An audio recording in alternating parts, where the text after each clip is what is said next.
Welcome to Brainish English Stories. The little town of B, consisting of 2 or 3 crooked streets, was sound asleep. There was a complete stillness in the motionless air. Nothing could be heard but far away, outside the town no doubt, the barking of a dog in a thin, hoarse tenor. It was close upon daybreak. Everything had long been asleep. The only person not asleep was the young wife of Chernomordic, qualified dispenser, who kept a chemist's shop at B. She had gone to bed and got up again 3 times, but could not sleep. She did not know why. She sat at the open window in her nightdress and looked into the street. She felt bored, depressed, vexed, so vexed that she felt quite inclined to cry. Again, she did not know why.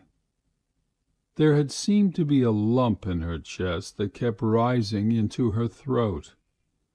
A few paces behind her, Chernomordic lay curled up close to the wall, snoring sweetly. A greedy flea was stabbing the bridge of his nose, but he did not feel it, and was positively smiling, for he was dreaming that every one in the town had a cough, and was buying from him, the King of Denmark's cough-drops. He could not have been awakened now by pinpricks, or by cannon, or by caresses. The chemist's shop was almost at the extreme end of the town, so the chemist's wife could see far into the fields. She could see the eastern horizon growing pale by degrees, then turning crimson, as though from a great fire. A big broad-faced moon peeped out unexpectedly from behind bushes in the distance. It was red. As a rule, when the moon emerges from behind bushes, it appears to be blushing. Suddenly in the stillness of the night there came the sounds of footsteps and a jingle of spurs. She could hear voices. "That must be the officers going home to the camp from the police captains," thought the chemist's wife. Soon afterwards 2 figures wearing officers' white tunics came into sight. One was big and tall, the other thinner and shorter. They slouched along by the fence, dragging one leg after the other and talking loudly together.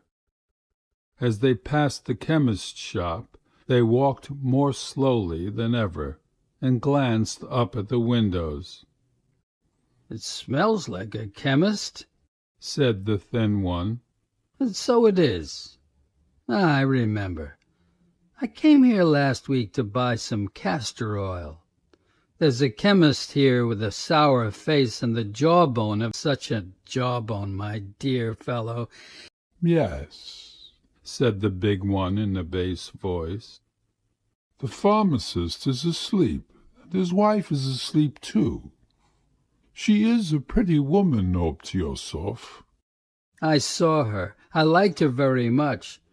Tell me, doctor, can she possibly love that jawbone? Can she?" "No, most likely she does not love him," sighed the doctor, speaking as though he were sorry for the chemist. "The little woman is asleep behind the window, Obtyosov. What? Tossing with the heat, her little mouth half open, the one little foot hanging out of bed. I bet the fool chemist doesn't realize what a lucky fellow he is." "I say, doctor," said the officer, stopping, "let us go into the shop and buy something. Perhaps we shall see her." "What an idea! In the night!" What of it? They are obliged to serve one even at night. My dear fellow, let's go in. If you like. The chemist's wife, hiding behind the curtain, heard a muffled ring. Looking round at her husband, who was smiling and snoring sweetly as before, she drew on her dress, slid her bare feet into her slippers, and ran to the shop. On the other side of the glass door she could see two shadows. The chemist's wife turned up the lamp and hurried to the door to open it. And now she felt neither vexed nor bored nor inclined to cry, though her heart was thumping. The big doctor and the slender Obtyosov walked in. Now she could get a view of them. The doctor was corpulent and swarthy.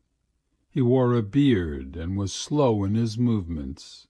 At the slightest motion his tunic seemed as though it would crack, and perspiration came onto his face. The officer was rosy, clean-shaven, feminine-looking, and as supple as an English whip. "What may I give you?" asked the chemist's wife, holding her dress. Give us 4 pennies worth of peppermint lozenges.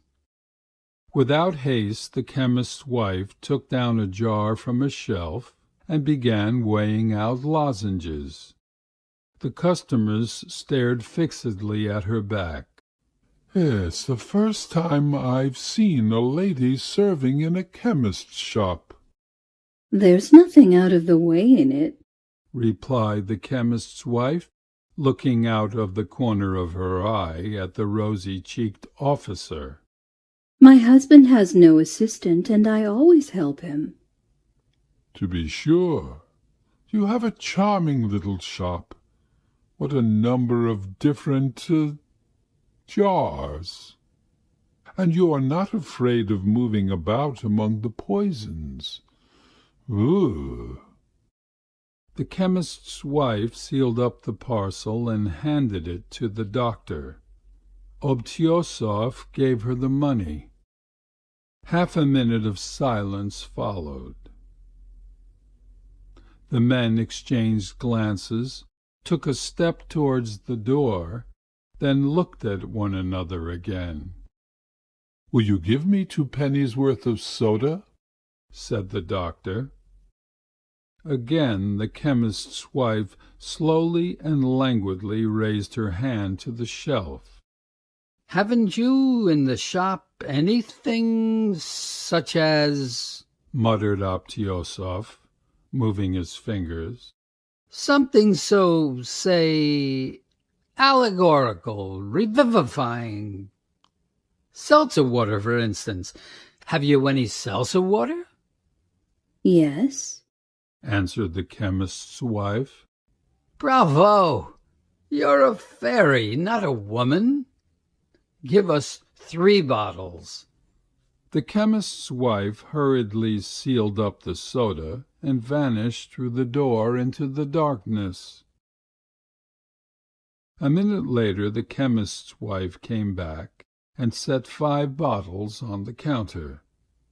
She had just been in the cellar, and so was flushed and rather excited. "Shh! Quietly," said Obtyosov when, after uncorking the bottles, she dropped the corkscrew. "Don't make such a noise. You'll wake your husband." "Well, what if I do wake him?" "He's sleeping sweetly. He must be dreaming of you. To your health." "Besides," boomed the doctor, hiccuping after the seltzer water, "husbands are such a dull business that it would be very nice of them to be always asleep. How good a drop of red wine would be in this water!" "What an idea!" laughed the chemist's wife. "That would be splendid. What a pity they don't sell spirits in chemists' shops. though you ought to sell wine as medicine. Have you any vinum gallicum rubrum? Yes.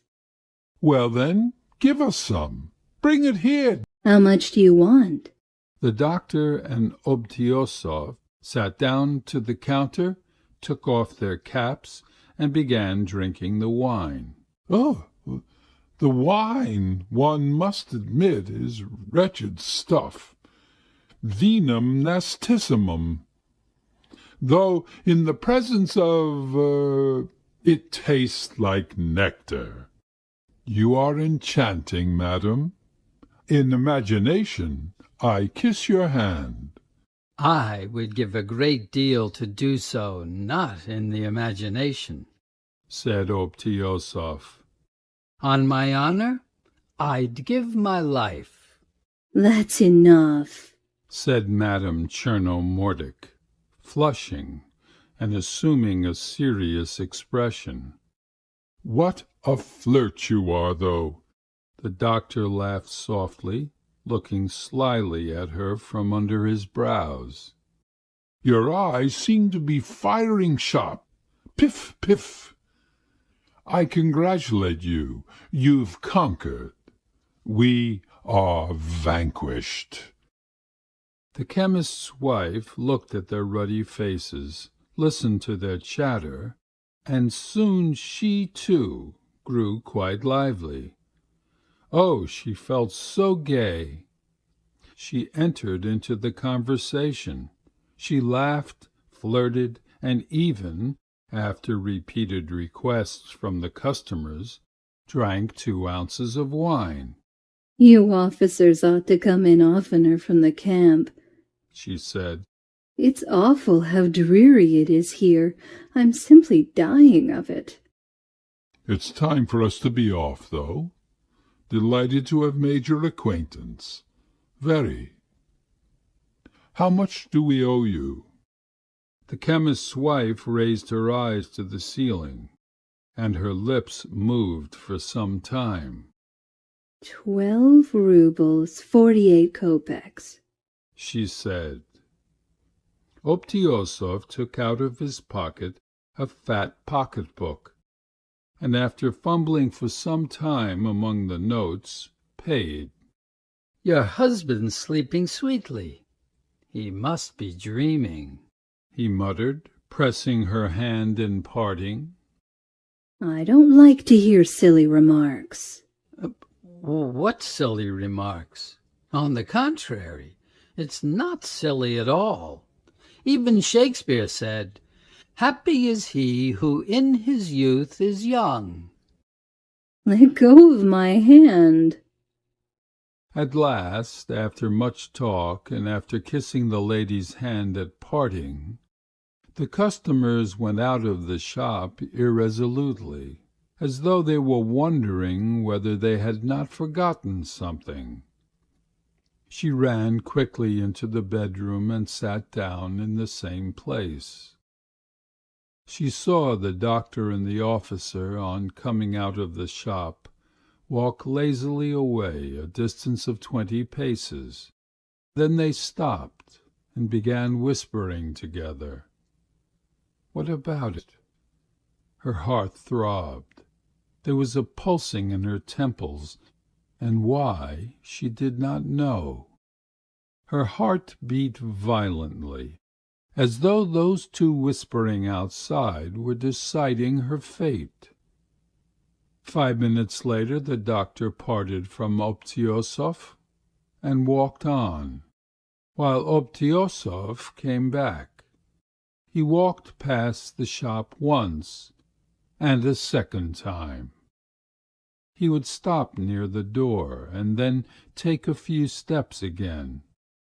At last the bell tinkled discreetly. What? Who is there? The chemist's wife heard her husband's voice suddenly. There's a ring at the bell, and don't you hear it? He said severely. Is that the way to do things? He got up, put on his dressing gown, and staggering, half asleep, flopped in his slippers to the shop. "What is it?" he asked Obtyosov. Give me 4 pennies worth of peppermint lozenges. Sniffing continually, yawning, dropping asleep as he moved, and knocking his knees against the counter, the chemist went to the shelf and reached down the jar. 2 minutes later, the chemist's wife saw Obtyosov go out of the shop, and after he had gone some steps, she saw him throw the packet of peppermints in the dusty road. The doctor came from behind a corner to meet him. They met and, gesticulating, vanished in the morning mist. "How unhappy I am," said the chemist's wife, looking angrily at her husband, who was undressing quickly to get into bed again. "Oh, how unhappy I am," she repeated, suddenly melting into bitter tears. "And nobody knows. Nobody knows." "I forgot 4 pence on the counter," muttered the chemist, pulling the quilt over him. "Put it away in the till, please." And at once he fell to sleep again.